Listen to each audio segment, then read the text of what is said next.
America से एक ऐसी खौफनाक और दिल दहला देने वाली खबर सामने आ रही है जिसने पूरी इंसानियत को शर्मसार कर दिया है। वो मुल्क जो पूरी दुनिया में बराबरी, हिफाजत और मजहबी आजादी का ढिंढोरा पीटता है। अमेरिका के यूटा स्टेट में एक शॉपिंग मॉल के अंदर सिर्फ और सिर्फ मजहब की बुनियाद पर एक बेगुनाह हिंदुस्तानी मुस्लिम नौजवान को जान से मारने की कोशिश की गई। इस वहशियाना हमले ने एक बार फिर मौरूसी इस्लामोफोबिया और मुसलमानों के खिलाफ बढ़ती नफरत पर संगीन सवाल खड़े कर दिए हैं। ये सनसनीखेज वाकया यूटा के वेस्ट वैली सिटी में वाकिफ वैली फेयर मॉल में पेश आया।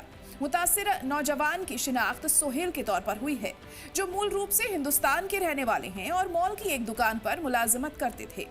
तफसीलात के मुताबिक 48 साल का एक सरफिरा मुलजिम, जिसका नाम पीटर माइकल लार्सन है, सोहेल की दुकान पर पहुंचता है। वहां बेहद ही चालाकी से सोहेल से उसका नाम पूछता है और उनका वतन पूछता है। सोहेल बड़े अदब से जवाब देते हैं कि उनका ताल्लुक हिंदुस्तान से है और उनका नाम सोहेल है। इसके बाद मुलजिम उनसे एक आखिरी सवाल पूछता है, क्या तुम मुसलमान हो? और जैसे ही सोहेल हाँ कहते हैं, नफरत से अंधा हो चुका पीटर पानी की बोतल मांगने के बहाने सोहेल को पीछे घूमने का इंतजार करता है और जैसे ही सोहेल घूमते हैं, वह खंजर निकालकर ताबड़तोड़ वार करना शुरू कर देता है। अदालती दस्तावेजात और सोहेल की दोस्तों के मुताबिक मुलजिम ने सोहेल पर एक या दो बार नहीं बल्कि पूरे 15 मरतबा चाकू से हमला किया।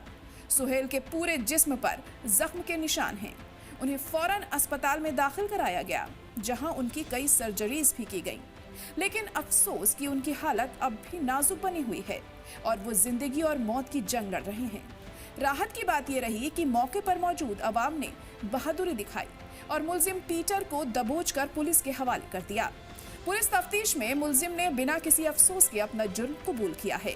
उसने साफ कहा कि उसने जानबूझकर सोहेल पर हमला किया क्योंकि वो मुसलमान थे और उसका मकसद मुसलमानों का कत्ल करना था।